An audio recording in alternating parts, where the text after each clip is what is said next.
Protes Jokowi terapkan new normal, Mujahid 212 stres orderan sepia. Ditulis oleh X Hardi. Mujahid 212 menolak sikap pemerintah Presiden Jokowi yang menerapkan kebijakan new normal pada masa pandemi corona ini. Kami Mujahid 212 menolak keras new normal, kebijakan perlindungan terhadap nyawa tapi model mirip kelinci percobaan.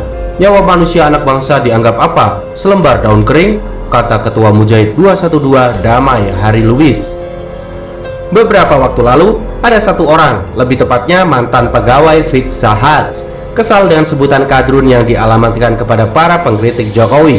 Nah, tidak ada yang menyebut mereka kadrun secara langsung, tapi ini jelas kalau mereka merasa seperti itu dan ngamuk. Ibarat kalau kita menyindir, lalu ada orang yang bereaksi dan kesal, kita sudah bisa bikin kesimpulan kan, dia merasa seperti itu. Sekarang giliran komplotan Mujahid 212 yang merasa jadi kelinci dan selembar daun kering. Sungguh menarik melihat kelucuan dan kebodohan mereka. Dia sendiri yang ngoceh soal kelinci percobaan dan daun kering, ributnya sealam semesta.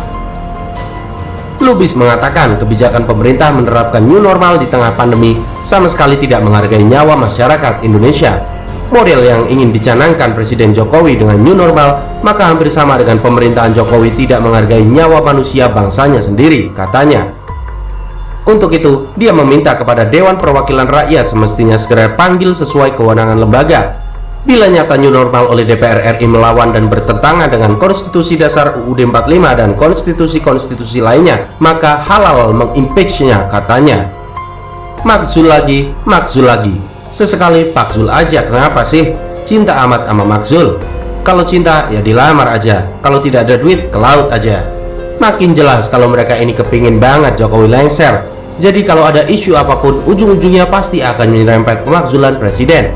Kelompoknya itu juga, FPI 212, Rizik, dan penyokong besar di balik kelompok ini yang dapurnya sudah tidak bisa ngebul lagi karena berbagai kebijakan yang dibuat oleh presiden.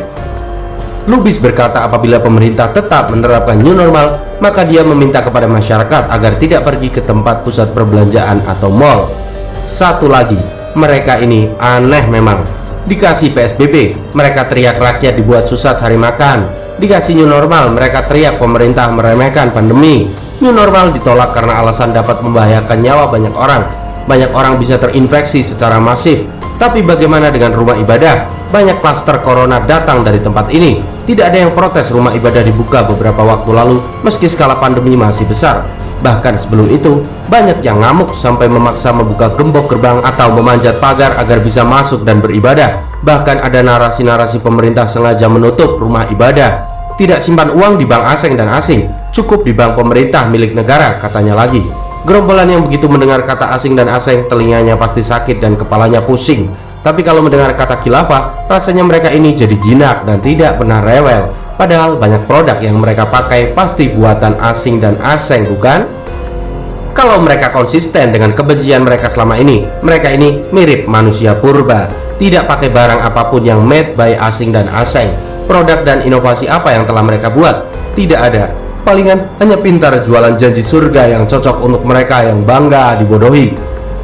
Biasanya, kalau kelompok mereka sedang rewel apalagi menyinggung soal politik dan isu-isu terkini, artinya mungkin mereka sedang stres karena orderan sepi. Orderan apa? Ya sudah tahu sendirilah. Sudah beberapa bulan mereka tidak teriak-teriak dan berpanas-panasan kayak sate panggang. Sudah kangen nasi bungkus pakai telur ya? Setiap kata-kata yang keluar dari mulut Jokowi akan mereka ubah menjadi kritik penuh kebencian. Mereka ini adalah kelompok yang tak berguna bagi nusa dan bangsa Indonesia.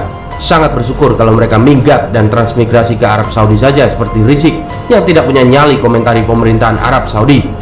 Bagaimana menurut Anda?